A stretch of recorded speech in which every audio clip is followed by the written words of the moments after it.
Shalom, selamat pagi, selamat mengikuti Menara Doa Pagi. Mari sama-sama kita persiapkan hati kita berdoa. Bapa di sorga, dalam nama Tuhan Yesus, kami bersyukur buat Menara Doa Pagi pada pagi hari ini. Kami bersyukur bisa menghirup udara, kami bersyukur buat kehidupan, kami bersyukur buat setiap masalah yang Tuhan izinkan terjadi pada kami. Karena kami percaya bahwa Allah turut bekerja mendatangkan kebaikan bagi kami. Kami serahkan Menara Doa Pagi ini, kami serahkan seluruh aktivitas kami, seluruh kegiatan kami, pekerjaan, kesehatan, keluarga kami. Tuhanlah yang mengambil alih. Diberkatilah mereka yang datang di dalam nama Tuhan Yesus. Di dalam nama Tuhan Yesus, yang lemah biar dikuatkan, yang susah dihiburkan, yang miskin diperkaya, yang bodoh diberi hikmat pengetahuan, yang sakit disembuhkan. Oleh bilur dan kuasa-Mu terjadilah kesembuhan bagi yang sakit. Dalam Tuhan Yesus kami berdoa. Amin.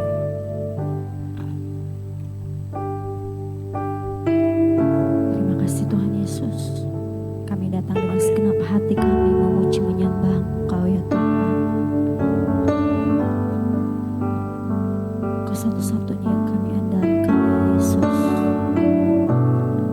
Terima kasih Tuhan.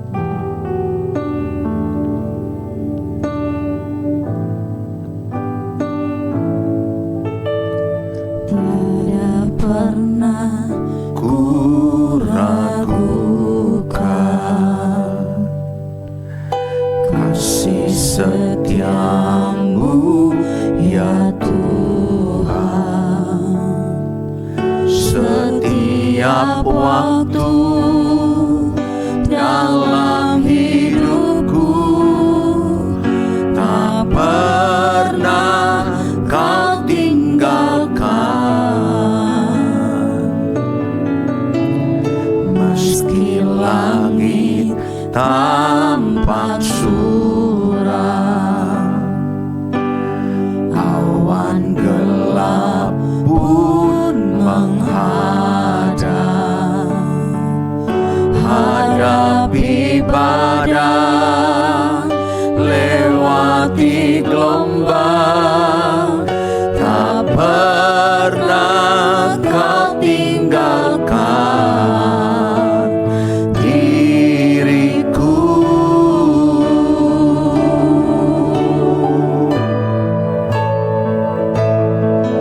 Walau seribu rebah di sisiku,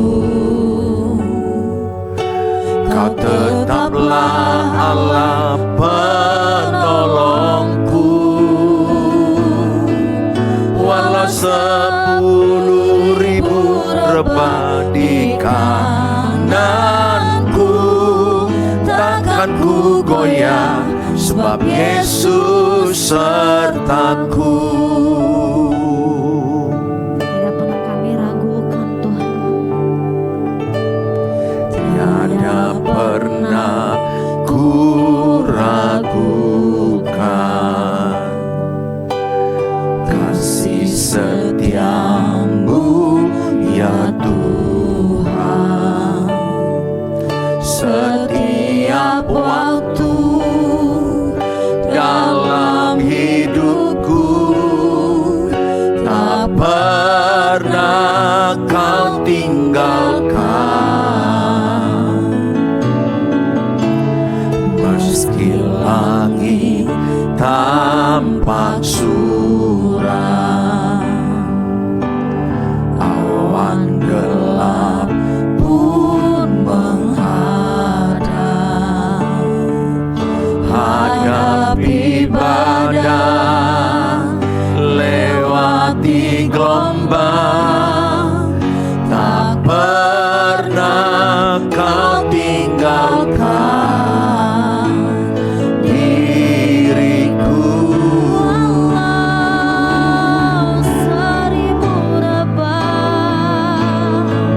Walau 1000 rebah di sisiku,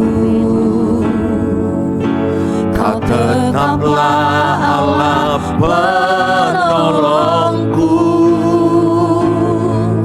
Walau 10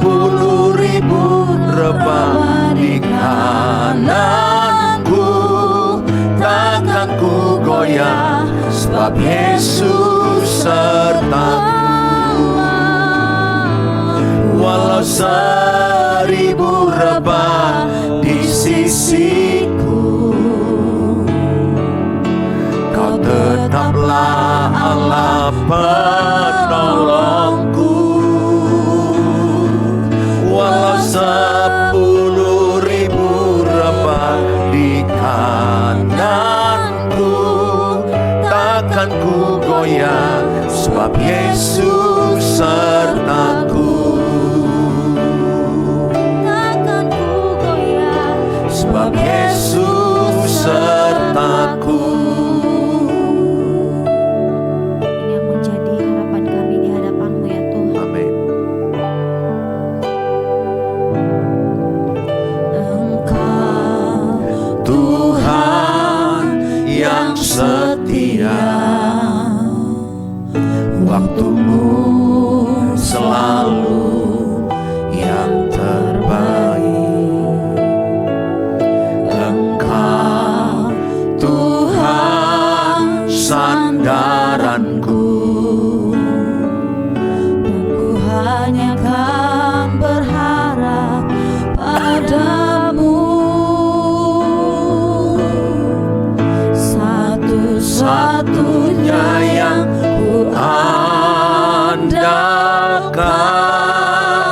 satu-satunya yang ku percaya. Engkau sumber kekuatan, sumber pengharapan, sumber kedamaian. Satu-satunya yang ku andalkan, satu-satunya yang ku percaya. Engkau sumber kekuatan, Tuhan penyembuhku, Tuhan satu-satunya yang kami satu-satunya yang ku andalkan, satu-satunya yang ku percaya. Engkau sumber kekuatan, sumber pengharapan, sumber kedamaian.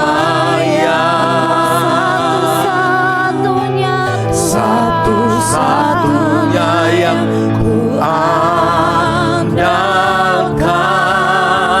satu-satunya yang ku percaya.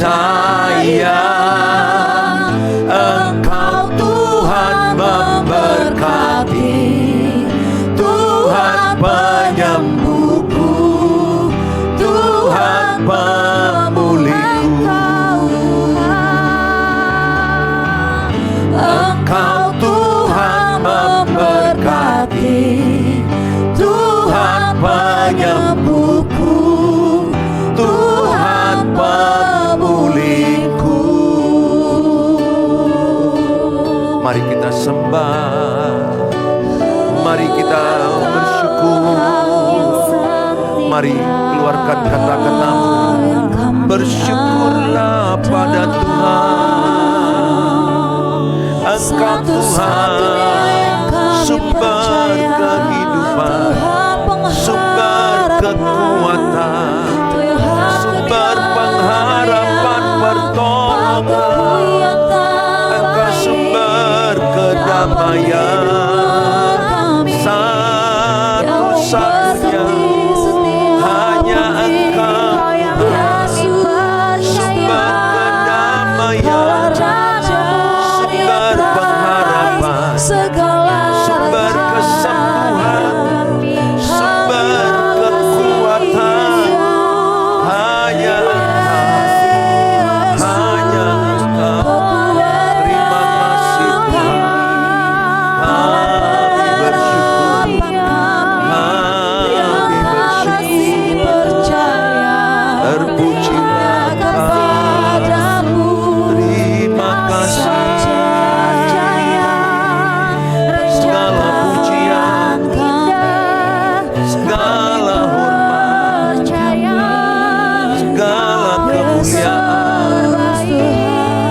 Allah bagiku.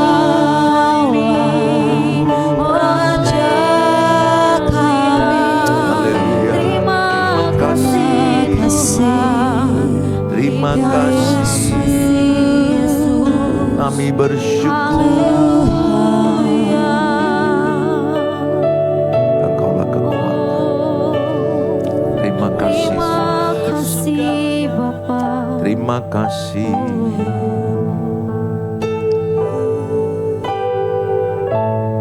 Walau Ku tak dapat melihat semua rencana-Mu, Tuhan, namun hatiku tetap memandang padamu. Kau tuntun langkahku. yang menjadi iman kami Tuhan. Walau ku tak dapat berharap atas kenyataan hidupku, namun hatiku tetap memandang padamu. Kau ada untukku.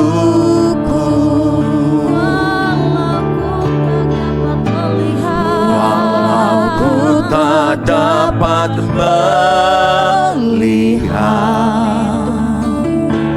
semua rencana-Mu, Tuhan, namun hatiku tetap memandang padamu. Kau tuntun langkahku. Walau ku tak dapat berharap atas kenyataan hidupku, namun hatiku tetap memandang padamu.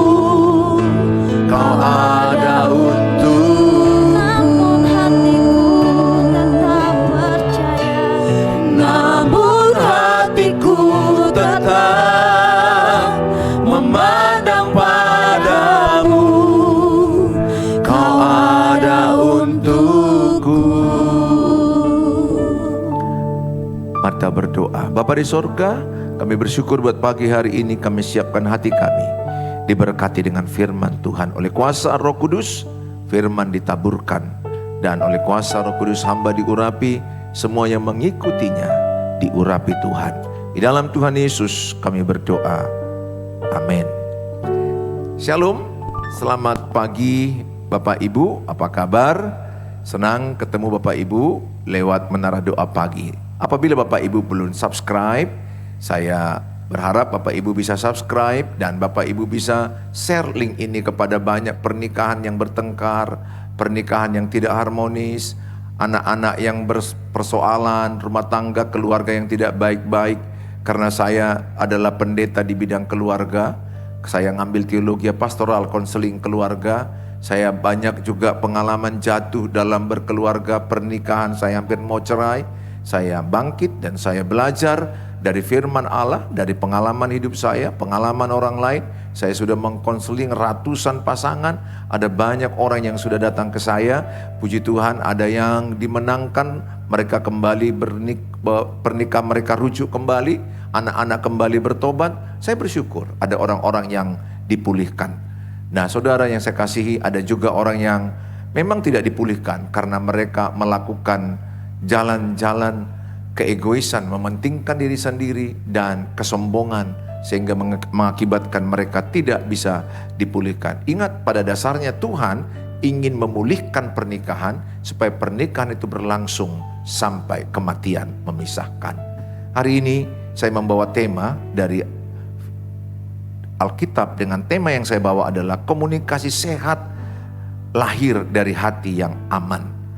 Komunikasi sehat lahir dari hati yang aman. Di Mazmur 62 ayat yang ke-8, percayalah kepadanya setiap waktu, hai umat, curahkanlah isi hatimu di hadapannya. Allah ialah tempat perlindungan kita. Ayat ini berkata, curahkanlah isi hatimu di hadapannya. Betapa indahnya ajakan Tuhan ini kepada kita. Curahkanlah isi hatimu kepada Tuhan. Curahkan. Saya juga mengajak kepada Bapak Ibu, tulis dalam kolom, saya mau mencurahkan isi hatiku kepada Tuhan. Tulis dalam kolom. Saya mau mencurahkan isi hatiku kepada Tuhan. Karena ada beberapa orang tidak aman, tidak nyaman mencurahkan isi hatinya kepada banyak orang. Bahkan ada saya jumpai, kepada satu orang pun dia gak mau cerita. Dia bilang, aku hanya mau cerita kepada Tuhan. Baiklah, saya bilang. Tapi sebenarnya alangkah baiknya kalau kita menemukan satu pribadi yang dapat dipercaya. Apakah itu pasangan kita, apakah itu orang tua kita, ayah atau ibu kita, atau keluarga-keluarga yang dekat dengan kita, atau pendeta yang kita percayai. Karena kalau kita mencurahkan isi hati kita, unek-unek kita, segala beban yang kita simpan dalam dunia pernikahan, dunia keluarga. Jujur, dalam dunia pernikahan keluarga banyak kita memendam. Kenapa? Karena dari masa kecil kita nggak terbiasa menyampaikan isi hati. Kita dari keluarga yang tidak sehat, yang kalau menyampaikan isi hati bapak marah, mama marah. Sehingga terbiasa banyak orang dari inner child, dari masa kecilnya dia memendam, nggak nyaman, nggak aman menyampaikan kepada papa mama. Maka jangan heran ada banyak anak-anak larinya ke game, larinya ke kawan-kawannya, dunia luar, ke begal, kepada dunia pertemanan yang salah maksud saya.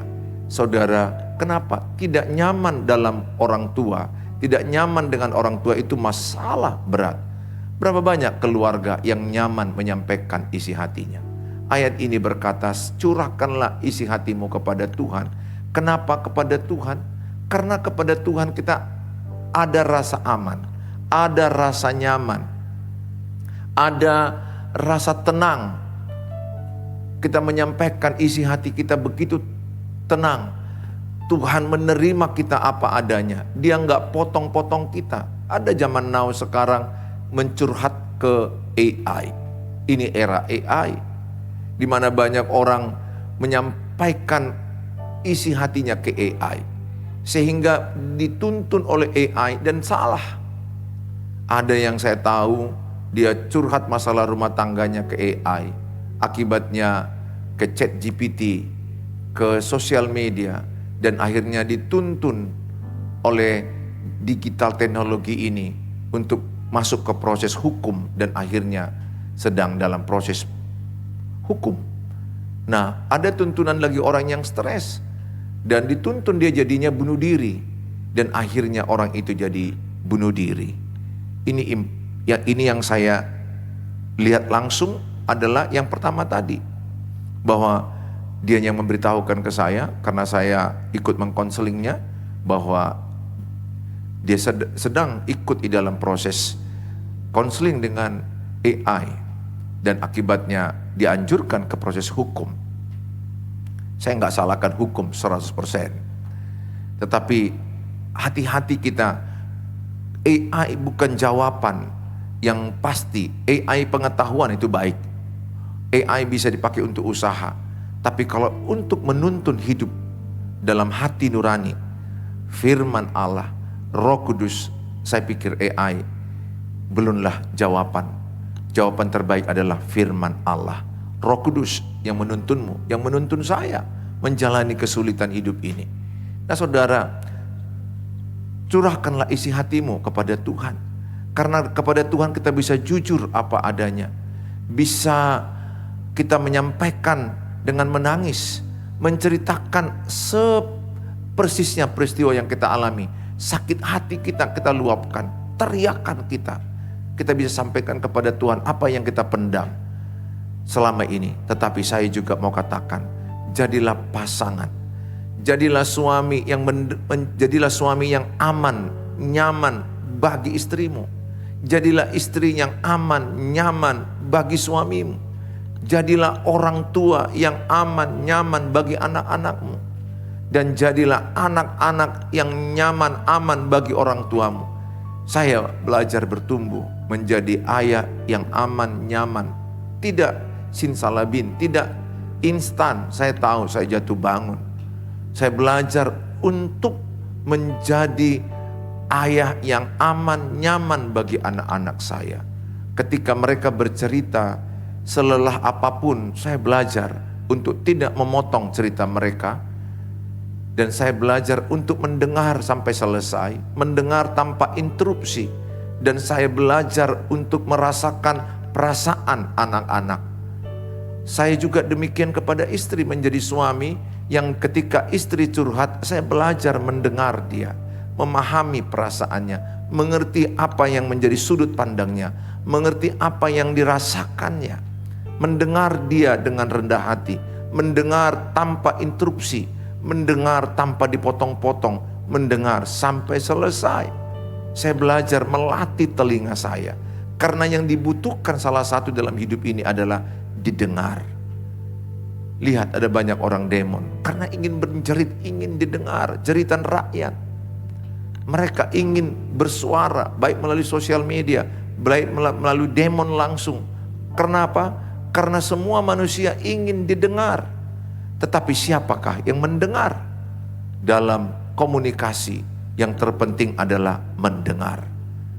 Tulis dalam kolom, saya mau mendengar pasanganku sampai selesai tanpa interupsi. Tulis dalam kolom, saya mau mendengar pasanganku sampai selesai tanpa interupsi. Dan tulis dalam kolom, saya mau mendengar dengan menghargai perasaan, berempati kepada pasangan, berempati kepada apa yang dirasakan anak-anak, berempati kepada apa yang dirasakan lawan bicara kita, bahkan kepada mertua kita, ipar kita. Kalau mau engkau menjadi orang yang bagus, membangun hubungan, pesanku, jadi pendengar. Alkitab katakan, sedikit berbicara, banyak mendengar. Lamban marah, kata Alkitab. Jadi kita diajarkan Alkitab untuk banyak mendengar. Tapi kita sering sekali ingin banyak bicara. Bayangkanlah kalau suami istri dua-duanya bicara. Itu namanya bertengkar. Mereka perang, konflik kasar. Dua-duanya menghujat, dua-duanya membuli, dua-duanya kata-kata kasar. Jujur, saya pernah di posisi itu. Pernah. Dalam pernikahan saya pernah mengalami yang namanya menyerang istri. Istri serang saya balas dengan serangan. Istri kasar ke saya kasar sama dia. Saya kasar sama dia, dia lebih kasar. Dan saya juga lebih kasar lagi. Akibatnya kami sampai di titik mau cerai. Kenapa? Karena pertengkaran adalah penyebab nomor satu perceraian. Penyebab perceraian nomor satu adalah pertengkaran yang kecil-kecil tapi tidak disiapkan. Bukan perselingkuhan. Perselingkuhan itu nomor 3. Masalah keuangan nomor 2. Masalah mertua nomor 5. KDRT nomor 4. Saudara, mau saya sampaikan sama saudara.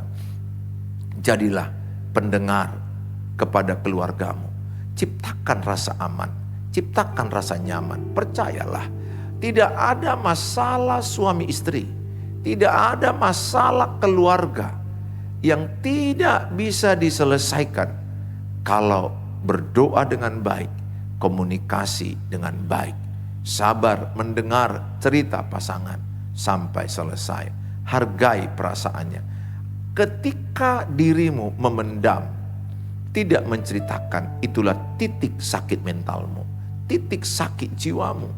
Karena engkau memendam isi hatimu dan engkau tidak bisa menyampaikannya. Dan akibatnya di rumahmu, di keluargamu engkau sakit mental. Nah, seharusnya di rumah itu tempat kesembuhan mental. Tapi kita lihat ada banyak di rumah orang menjadi sakit jiwa orang, sakit mental. Ada yang berteriak, ada yang silent, diam-diaman, cuek-cuekan, egois. Saudara, ketika anak-anakmu dari masa kecil, nyaman dan aman, sampai remaja, dewasa, menceritakan isi hatinya. Katakanlah remaja pacaran mungkin suka dengan orang, itu diuntungkan keluarga. Sehingga dia sehingga dia berhati-hati berpacaran. Atau dia gagal dalam sekolah, dia tahu bagaimana bangkit dari kegagalan dalam ujian. Kenapa? Karena dia aman, nyaman menceritakan. Sering sekali orang tua ingin hanya mendengar keberhasilan anak, yang baik-baik dari anak. Ketika gagal, ketika salah melangkah, apakah kita tidak mau mendengar mereka? Maka banyak anak backstreet, mereka rusak di belakang orang tua, berjalan dengan kemauan mereka, pacaran tanpa diketahui orang tua. Berapa banyak anak-anak yang pacaran tanpa setahu orang tua? Mereka akhirnya ada hamil di luar nikah, ada yang aborsi. Saudara, ini yang lagi saya tangani. Ada pasangan yang menjalin hubungan dengan orang yang sudah katakanlah duda cerai. Dan akibatnya dia mengalami tekanan mental, kesusahan menjalani. Kenapa? Karena orang tuanya tidak tahu. Dan orang tuanya tidak tahu dan dia akhirnya stres. Menghubungi saya, bagaimana ini Pak Pendeta? Saya nggak tahu lagi, orang tua saya tidak tahu. Saya sudah menjalin hubungan tapi belum diberkati dengan seorang duda. Dan sekarang istrinya ada tapi katanya sudah pisah dan sekarang saya sudah punya anak. Saya hanya katakan jalani. Semua persoalan ada jalan keluarnya. Andalkan Tuhan, tuntun Tuhan yang menuntun engkau. Benarkah aku diampuni Tuhan? Iya benar, engkau diampuni Tuhan. Tetapi ingat, setiap dosa ada tanggung jawabnya, ada harga yang dibayar. Dosa kita diampuni, tapi ada harga akibat dosa. Kesulitan, penderitaan, sakit penyakit. Ya, kalau katakanlah contoh orang yang hidup seks bebas, apakah diampuni dia? Katakan dia gay. Laki dengan laki, apakah diampuni kalau bertobat? Diampuni. Tapi akibat dosa itu bisa terjadi. Ada akibat dosa. Saudara, saya ajak semua, jadilah orang tua yang membuat aman nyaman. Tulis dalam kolom, saya menjadi orang tua yang aman dan nyaman bagi anak-anak saya. Tulis dalam kolom, saya menjadi orang tua yang aman dan nyaman bagi anak-anak. Penting sekali itu saudara.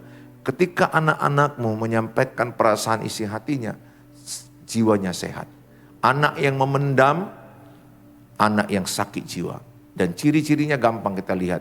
Dia suka silent, dia suka mengasingkan diri, dia suka berkurung di kamar. Dia tidak mau bicara dengan orang lain, menghindar. Dia menjadi orang yang cenderung menarik diri dari orang. Perhatikan, kasihan dia. Dan dia suka menjadi orang menyendiri dan silent. Lebih ekstrim lagi. Orang yang memendam, sekali ngamuk dia bisa marah. Dia bisa lempar barang, bisa berteriak. Dan bisa dia kata-kata kasar. Jadi dua sisi ekstrim ini yang mengerikan. Kalau anak yang sehat jiwanya, dia tidak silent, dia tidak berteriak-teriak. Dia bisa menyampaikan isi hatinya baik-baik kepada orang. Itu. Saya juga menjumpai ada orang-orang tua marah, berteriak-teriak. Ini sakit jiwa. Jujur kalau ibu itu bertobatlah. Tapi dan Tuhan tolong ibu untuk pulih. Kenapa berteriak-teriak? Karena luka di hati kita belum sembuh. Ada luka di hati kita belum sembuh. Sehingga kita luapkan dengan teriakan. Atau sebaliknya, ada orang yang sampai memukul atau diam-diaman menarik diri. Kasihan, amat-amati anak-anakmu. Apakah sehat jiwanya? Kalau sehat, gampang kita lihat. Anakmu menyampaikan isi hatinya walaupun kecewa dengan nada baik. Dengan sikap yang baik. Membicarakan dengan baik-baik. Dan anakmu fokus, produktif. Dan bisa diajak kerjasama, kolaborasi. Itu orang yang sehat jiwanya. Saudara yang saya kasihi, jadilah orang tua aman dan nyaman bagi anak-anakmu. Saya mau menjadi ayah yang aman nyaman bagi anak-anak saya. Kapanpun mereka telepon, kapanpun mereka cerita, saya belajar untuk tidak dipotong pembicara mereka. Saya mau mendengar sampai selesai. Saya sudah lakukan. Saya juga mau menjadi suami, mendengar istri curhat sampai selesai. Bukankah istri suka bicara, banyak hal yang mereka pendam. Apalagi kalau istri di rumah banyakkan dan dia ingin menyampaikan isi hatinya. Mana mungkin ke dinding, mana mungkin ke ikan goreng, mana mungkin ke bayi atau anak yang kecil. Mana mungkin juga ke anak remaja, persoalan orang tua gak bisa disampaikan sembarangan ke remaja. Karena belum usia mereka dewasa, gak mampu menyaring dan mereka tidak kuat untuk memikul beban orang dewasa. Saudara yang saya kasihi, dalam budaya timur, mencurahkan hati di hadapan seseorang berarti memberi kepercayaan penuh kepada orang tersebut sebagai tempat perlindungan. Pemazmur menggambarkan Allah sebagai tempat aman bagi manusia. Kalau kita lihat di dalam Alkitab Mazmur 62 ayat 1 sampai kepada ayat yang kedua. Di ayat yang keduanya Mazmur 62 dikatakan hanya dekat Allah saja. Ayat 1 dan 2. Hanya dekat Allah saja aku tenang, daripadanya lah keselamatanku. Hanya dialah gunung batuku dan keselamatanku, kota bentengku, aku tidak akan goyah. Dekat Allah kita tenang. Jadilah suami, ketika istrimu mendekat padamu, istrimu tenang. Ya, jadilah istri juga ketika suamimu mendekat padamu, suamimu tenang. Anak-anak mendekat kepada orang tua, anak-anak tenang. Ada banyak anak-anak jumpa orang tuanya enggak tenang. Datang orang tuanya bukan makin tenang, makin ketakutan, makin lari. Kenapa? Anak-anak tidak aman, tidak nyaman dengan orang tua. Gampang kita lihat keluarga yang aman, nyaman dalam keluarga itu. Ketika ayah ibu pergi, anak-anak happy. Itu keluarga sakit. Tapi ketika ayah ibu pergi, anak-anak merasa rindu. Itu keluarga sehat. Kapan pulang, kapan datang. Papa mama kapan datang, kami rindu. Kenapa? Karena tenang, aman, nyaman. Sebagian besar anak-anak menginginkan orang tuanya kalau bisa lebih cepat pergi, lama-lama pulang. Supaya mereka tenang, aman, nyaman. Bahkan ada anak berkata, lebih aman kami melihat papa mama kami ini cerai. Kenapa? Saya tanya. Dia jawab, ya karena kalau mereka di sini bertengkar terus. Kalau mereka bertengkar, kami jadi korban. Kami juga kena mental. Bayangkan, ternyata pertengkaran orang tua menciptakan ketakutan, trauma kepada anak-anak. Bahkan anak-anakmu bisa tidak menikah. Bahkan berpotensi homo. Karena takut pernikahan lawan jenis, dilihatnya marah, tengkar habis begitu. Saudara, pertengkaran membuat anak-anakmu rusak mental. Jadilah rumahmu surga, damai, sukacita, kebenaran Allah memimpin rumah tanggamu. Kalau mau rumahmu jadi surga, matikan egoismu, buang kesombonganmu, belajar mengalah, belajar duluan minta maaf, dan evaluasi dirimu, perbaiki dirimu, dan jangan tuntut pasanganmu berubah. Selalu saya ajarkan, Tuhan ubahlah saya, supaya lewat perubahan saya, keluargaku diselamatkan. Tulis dalam kolom, lewat perubahanku, keluargaku dimenangkan. Tulis dalam kolom, lewat perubahanku, keluargaku dimenangkan. Saudara yang saya kasihi, relasi yang Tuhan rancang selalu memiliki 3 unsur. Ada kasih setia, ada kebenaran, ada keamanan untuk jujur. Namun setelah manusia jatuh dalam dosa, relasi mulai rusak. Dalam Kejadian 3 kita melihat 3 pola komunikasi yang salah. Manusia bersembunyi. Manusia takut terbuka. Ini perhatikan baik, akibat dosa. Manusia saling menyalahkan. Adam menyalahkan Hawa, Hawa menyalahkan ular. Banyak rumah tangga. Aku ini begini, kata istri, karena suami. Aku hancur, kata suami, karena istri. Anak-anak hancur, anak-anak berkata karena kalian. Mereka menjadi korban, victim mentality, mental korban. Mereka tidak lagi victory mentality. Mereka tidak lagi mental pemenang. Banyak orang seperti itu. Saya tidak seperti itu. Saya berdoa Bapak Ibu, jangan seperti itu. Jangan salahkan siapapun atas hidupmu. Bahkan kebahagiaanku adalah tanggung jawabku. Saya mau bahagia atau tidak bahagia, itu keputusanku. Mau seberat apa masalahku, seberat apa sakit penyakit, kesusahan, persoalan, saya mau belajar memutuskan. Aku bersyukur. Ketika bersyukur, Bapak Ibu bisa berbahagia. Kunci bahagia, bersyukur, menikmati apa yang terjadi. Apapun yang terjadi, saudara bisa bahagia. Karena dalam Tuhan Yesus ada kebahagiaan yang sejati. Saudara yang saya kasihi, Roma 8 ayat 1 dikatakan, demikianlah sekarang tidak ada penghukuman bagi mereka yang ada dalam Kristus Yesus. Di dalam Kristus Yesus ada ketenangan, tidak ada lagi penghukuman. Jadi tidak ada lagi intimidasi, tidak ada lagi pendakwa, tuduhan. Jadi kita merasa aman dan nyaman. Datanglah ke Tuhan kapanpun. Tuhan tahu dosamu, Tuhan tahu kejahatanmu, Tuhan tahu kesalahanmu. Tapi kalau engkau datang merendahkan hati minta ampun, Tuhan pasti mengampuni. Tidak ada dosa yang tidak diampuni. Merah seperti karmiji, akan putih seperti salju. Saudara, dan setelah engkau datang kepada Tuhan, Tuhan tidak mengingat-ingat dosa masa lalumu.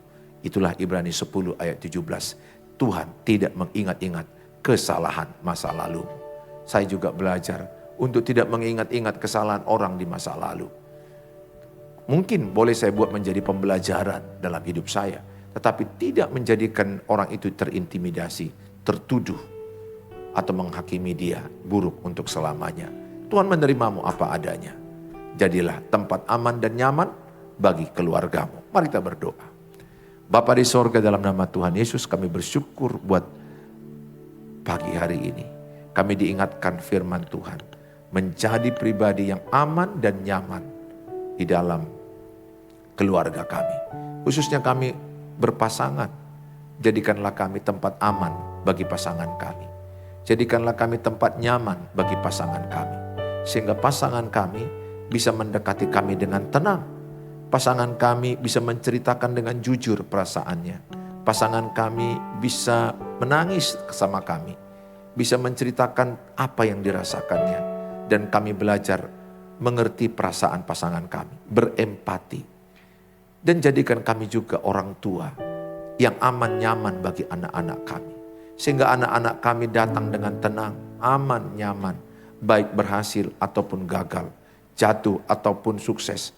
Mereka datang ke kami dengan aman dan nyaman. Karena kami menjadi pribadi aman dan nyaman bagi anak-anak kami. Sebentar kami juga berdoa bagi mereka yang sakit. Angkat tangan kananmu, taruh di bagian tubuh yang sakit. Hamba-Mu berdoa dalam nama Tuhan Yesus. Bagi engkau yang sakit, terimalah kuasa Tuhan. Terimalah janji Tuhan. Oleh bilur-bilurnya, oleh kuasanya, sakit penyakitmu diangkat. Sakit penyakitmu disembuhkan. Tetaplah berkata sehat walaupun masih sakit. Sembuh walaupun masih sakit. Di dalam Tuhan Yesus dengan iman engkau melangkah kesembuhan milikmu. Tuhan berkati obat-obatmu. Tuhan berkati tenaga medis. Hamba-Mu juga berdoa Bapa buat mereka yang susah keuangan. Susah di dalam pekerjaan. Usaha, ekonomi yang melemah. Tuhan beri mereka hikmat, kekuatan, kepintaran mengelola keuangan. Kepintaran, pengetahuan, keuletan mengelola usaha. Sekalipun 1000 rebah di sisi kami, 10.000 sebelah kanan kami. Tapi kami percaya anak-anak Tuhan tidak akan rebah. Tuhan tolong kami di dalam kesulitan kami. Bapa di sorga, hamba-Mu berdoa bagi mereka yang ingin menjual tanah, yang ingin menjual rumah. Di dalam nama Tuhan Yesus, Tuhan berikan pembeli bagi mereka. Indah pada waktunya Tuhan jamah, Tuhan urapi. Sehingga mereka bertemu dengan orang yang membeli. Hamba-Mu berdoa bagi mereka yang sedang mengharapkan anaknya lulus dalam ujian-ujian, baik ujian sekolah, ujian kedinasan, pekerjaan. Dan mereka yang juga mengharapkan anaknya dapat jodoh. Dan anaknya atau keluarga mereka ingin mendapatkan keturunan. Ada pasangan suami istri di sini yang sudah lama menunggu keturunan. Tuhan tolong, Tuhan jamah. Bagi Tuhan tidak ada mustahil. Tidak ada yang tidak mungkin bagi Allah. Diberkatilah orang yang percaya kepada Tuhan. Terima kasih Tuhan buat ibadah pada pagi hari ini. Dalam Tuhan Yesus kami berdoa. Mari kita ucapkan doa Bapa kami. Bapa kami yang di surga, dikuduskanlah namamu, datanglah kerajaan.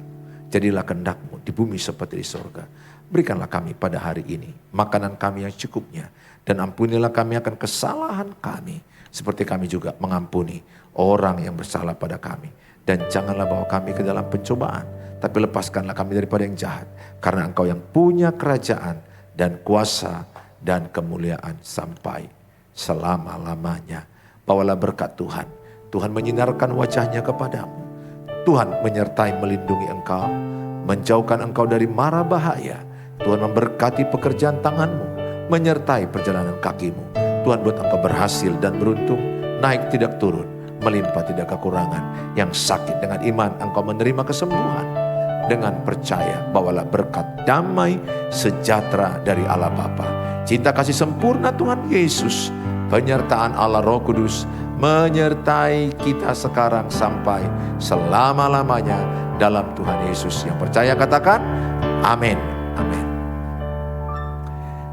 Bapak Ibu yang saya kasihi, apabila Bapak Ibu belum subscribe, saya berharap Bapak Ibu bisa subscribe dan bisa membagi link ini kepada banyak pernikahan anggota keluarga supaya mereka dipulihkan, diberkati. Dan Bapak Ibu yang rindu konseling tapi hanya di chat saja, saya sangat terbatas di 0811 63 73 47. Saya berjuang sebisa saya. Sejujurnya sudah sangat padat, sangat sulit. Tapi saya berjuang di tengah-tengah tanggung jawab saya sebagai gembala, Ketua Yayasan Betel Sumatera Utara, dan saya sedang membangun sekolah keluarga, dan saya juga kepala rumah tangga, waktu yang banyak sekali karena gereja ada beberapa cabang, sehingga waktu karena agak sulit.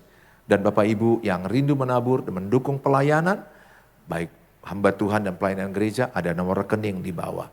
Terima kasih Bapak Ibu yang sudah memberikan, yang sudah menabur, semuanya itu karena kemurahan Tuhan. Tuhan kembalikan berlipat kali ganda bagi Bapak Ibu. Sampai jumpa besok pagi jam 5 pagi waktu Indonesia Barat. Shalom.